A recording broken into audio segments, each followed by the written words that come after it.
여러분 안녕하십니까? 자유경영원 문윤천입니다. 이번 주 하예크 자유환경론 제22장은 주택과 도시계획이라고 하는 제목으로 되어 있습니다. 우리가 살고 있는 이 문명 세계는 크게 보자면은 도시 생활이라고 볼 수가 있습니다. 대체로 이제 문명이라 하는 것은 도시 생활을 얘기하는 것이다. 물론 이 전원 생활, 이제 은퇴하고 나서 또 전원에 가서 생활하는 걸 더 선호하는 사람도 있지만, 전원 생활 속에서의 여러 가지 그 혜택 같은 것도 사실은 도시 생활에서 이루어지는, 도시 쪽에서 이루어지는 여러 가지 그 활동의 결과, 그 상품, 이런 거를 거기서 이제 구입을 해서 쓸 수 있는 그런 그 상태가 됐기 때문에, 아, 예전에 같은 그런 상태가 아닌 쾌적한 생활을 할 수가 있는 것이죠. 그래서 이 도시 생활은 현대 문명하고 거의 그 유사한 말로도 이렇게 볼 수가 있는데, 여러분들이 뭐 서울에서의 그 사람들이 활동하는 모습, 예컨대 아침에 일찍 전철역 근처에서 쏟아져 나오는 사람들의 이렇게 모습을 보는 것 같으면은, 바쁘게 각자 자기가 일하고 있는 그런 그 일터를 향해서 열심히 이제 걸어가는 모습을, 이제 활기찬 그런 모습들도 볼 수가 있고, 근데 그 사람들은 각각은 서로 간에 잘 모르는 사람들, 익명의 그런 사람들이죠. 또 어떤 사람은 이제 한 손에 무슨 스타벅스 커피 같은 것도 하나 들고 마셔가면서 이렇게 가는 사람도 있고, 그 속에서 사람들의 행태를 보는 것 같으면은, 이런 것이 바로 이 자유구나.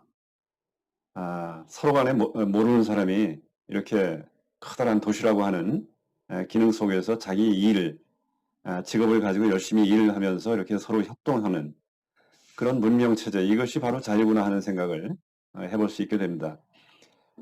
그런데 이제 도시 생활에서 한 가지 이제 그 중요한 문제는 이제 주거의 문제가 있는 거예요. 그 수많은 사람들이 퇴근하고 나서 집에 가서 이제 쉬기도 하고 잠을 자야만 그 다음날 또 일을 할 수가 있고 그러기 때문에, 에, 그래서 그 수많은 사람의 주거 문제를 어떻게 해결을 할 것이냐 하는, 이것이 또 정부의 커다란 그 과제로도 되어 있고 이렇게 되는 것이죠. 또 각 개인으로 보자면은 정부가 도시 계획을 어떻게 하느냐에 따라서 내가 살고 있는 마을이, 그 지역이, 땅값이 이제 오를 수도 있고 그렇지 않을 수도 있고, 이제 이런 여러 가지 그 변화가 근린 효과라고 하는 그런 효과에 의해서 이제 많이 달라지게 됩니다. 그래서 어떤 혐오 시설, 이런 것이 자기 동네에 들어온다 그러면은 온 동네 사람이 극구 이걸 아주 결사 반대를 하고 하는 모습을 볼 수가 있죠. 이런 것이 도시에서의 어떤 그 주택 문제, 부동산에 관한 문제하고 이제 연관이 되어 있습니다.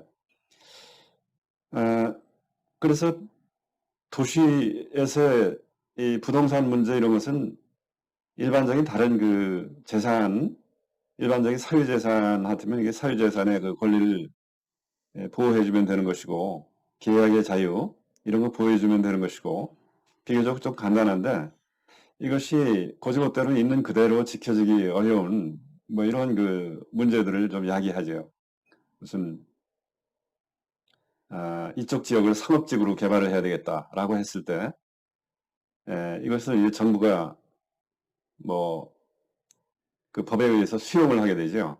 그러면은 그 수용 가격을 어떻게 결정을 하느냐? 이거는 사실은 그렇게 큰 문제는 아니라고 볼 수 있습니다. 거기에 커다란 어떤 그 불복을 하는 사람도 있을 것인데, 이런 사람들은 최종적으로는 이제 법원의 어떤 판단에 의해서 자기가 불복하는 그 이유가 이제 받아들여지면은 좀 더 올려서 이렇게 또 보상을 받을 수도 있을 것이고, 이런 문제가 되는 것이죠.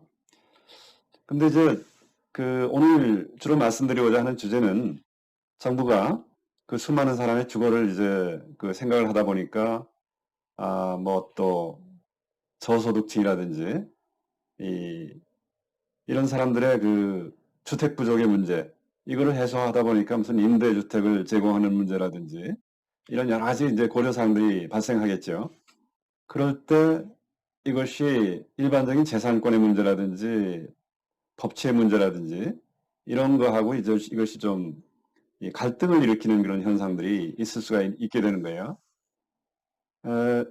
뭐 이제 임대 문제만 하더라도 우리나라도 이제 임대료를 갑자기 그 주인들이 집주인이 물론 시장의 원리에 따라서 이제 하는 것이지만 이것을 너무 많이 올렸을 경우에 그 입주자가 그것을 감당하기 어려울 거 아니겠느냐 뭐 이런 생각 때문에 월세를 전년 대비 5% 이상은 올려서는 안 된다 뭐 이런 그 법도 있죠. 또 임대주택에 대한 공급 어떤 조건에 맞는 사람들한테 임대주택을 보급하겠다. 뭐 좋은 제도죠 물론.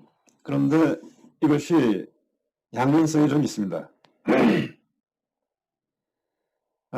정부가 그 임대주택을 보급을 받아야 될 사람들한테 100% 전부 보급을 해줄 수 있는 그런 형편이면 좋은데 그렇게 할 수가 없는 것이죠. 아주 극히 일부분만 그런 혜택을 받을 수 있는 사람은 극히 일부분밖에 될 수가 없는 것입니다. 현실적으로. 그러면 어떻게 되겠어요? 그 혜택을 받은 사람은 일종의 특혜가 되는 것이죠. 그리고 다른 사람들은 상대적으로 불공평하게 느낄 수도 있는 것이고 어떤 조건에 맞는 사람을 그러면 또 정부가 그 임대주택의 혜택을 부여할 것이냐 하는 것도 굉장히 그 임의적이 될 가능성이 이제 큰 것이죠. 그러면서 또 한 가지는 이것이 그 점점 사람들의 행태를 정부에 의존하게 하는 그 문제가 또 있습니다. 그러면서 시장 가격에 이제 반도 안 되는 그런 가격으로 임대주택이 당첨이 됐다. 물론 그 사람한테 혜택이지만 그거를 다른 말로 표현을 하자면은 이 재산권에 대한 어떤 존중심이라든지 이 자유세계에서 꼭 필요한 것이죠. 그 다음에 어떤 법치의 원리라고 하는 것은 법 앞에서 누구나 다 평등해야 된다라고 하는 것인데 저 사람은 운 좋게도 이게 당첨이 됐고 나는 왜 안 되느냐 이런 속에서 법치에 대한 어떤 존중심 이것이 문제가 또 될 수가 있고 그런 혜택을 주장하는 정당을 사람들도 찍게 돼 있죠.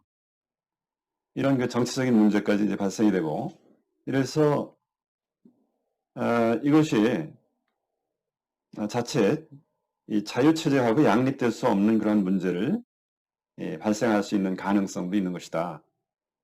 요약하자면 이제 어떤 빈곤층을 위한 주택 지원 제도가 있어요. 그런데 이것이 제도를 시행한다는 이 어떤 정치 세력의 홍보는 요란하지만 사실 극히 일부분밖에 혜택을 받을 수가 없습니다. 현실적으로. 그러면은 불공정에 관한 그런 문제가 생기고 그럼 점점 많은 사람들이 왜 나는 그런 혜택을 받을 수가 없느냐 하는 식으로 이제 불만을 갖게 되고 그러면은 그런 그 중앙 집권적인 그런 계획을 선호하는 그러한 정치 세력은 이거를 모든 그런 조건에 맞는 사람한테 이거를 전부 혜택이 돌아갈 수 있게 그렇게 좀 했으면 좋겠다라고 하는 그런 또 이 열망이 이제 생기게 되는 것이죠. 물론 선의라고 하는 그런 것으로 포장되어 있는 그런 열망이지만 이것이 나타나는 그 양상은 무엇이냐 하면은 토지 공유제 이런 거를 하고 싶어 하는 거예요. 국가가 토지의 어떤 그 개발을 어떤 방향으로 할 것인지 어떤 사람들이 이 개발의 그 혜택을 누릴 것인지 이런 거를 모든 거를 정해주고 국민은 거기에 이제 종속이 되는 그런 모습을 만들고 싶어 하는 것이 바로 이제 토지 공유제인데 이것이 뭐 멀리 있는 것이 아닙니다. 바로 지금 말씀드렸던 이런 선의, 빈곤층을 위한 주택의 어떤 그 지원이라든지 이런 거를 정부가 마음대로 자기 잣대에 의해서 모든 사람에게 혜택이 가게 이렇게 좀 해주고 싶다. 언뜻 보면 선의 같은데 그것이 나타난 양상은 중국식의 어떤 토지의 뭐 소유권은 정부가 갖고 사람들은 국민은 마치 무슨 임대 세입자 같은 뭐 더 심하게 얘기하면 옛날에 농로 이런 경우도 이 정부의 어떤 국가가 갖는 그 농토에 사람이 매여 있는 그 모습, 이것이 농노죠. 이것이 자유하고는 전혀 양립이 될 수 없는 그런 상태. 물론 이 중국식의 어떤 토지의 그 소유권을 정부가 다 갖겠다 이런 것이 확실한 건 아니에요. 그게 아니고 무슨 아까 말씀드렸던 근린 효과에 의해서 갑자기 토지의 상승 효과가 생겼다. 그럼 그때 시세 차익이 갑자기 발생했는 이런 부분을 개인이 그 혜택을 보는 것이 아니고 이걸 정부가 환수를 하겠다라든지 이런 것이 전부 토지의 그 공유제 이 발상 속에 다 이제 포함이 되는 것이죠. 그래서 이제 결론은 언뜻 보면은 이것이 어떤 중앙 집권적인 계획 경제 이런 거를 선호하는 사람의 입장에서 보면은 마치 정부가 서민을 위해서 좋은 제도를 만드는 것처럼 이렇게 생각이 될 수도 있겠지만 이거는 사실은 시장 메커니즘이라고 하는 것을 완전히 파괴하면서 동시에 권력의 남용의 가능성이 이제 큰 것이죠. 그리고 사람들을 이 자유체제에서 꼭 필요한 어떤 이 재산에 대한 존중, 재산권, 그리고 법에 의한 지배, 이 원칙에 의한 지배, 법치에 대한 존중, 이런 거를 훼손하는 그런 그 부작용을 이제 가져올 수 있는 것이다. 라고 하는 것이 이 도시의 주택 문제라고 볼 수가 있습니다. 이 도시계획이라고 하는 것이 안 할 수는 없지만 그 속에 이런 그 위험이 내재되어 있는 것이다 하는 것을 이 정책 위반자들은 늘 염려하면서 이걸 해야 되는 것이죠. 자, 그러면 오늘 이 주제 22장 주택과 도시계획에 대해서 토를 마치도록 하겠습니다. 수고하셨습니다.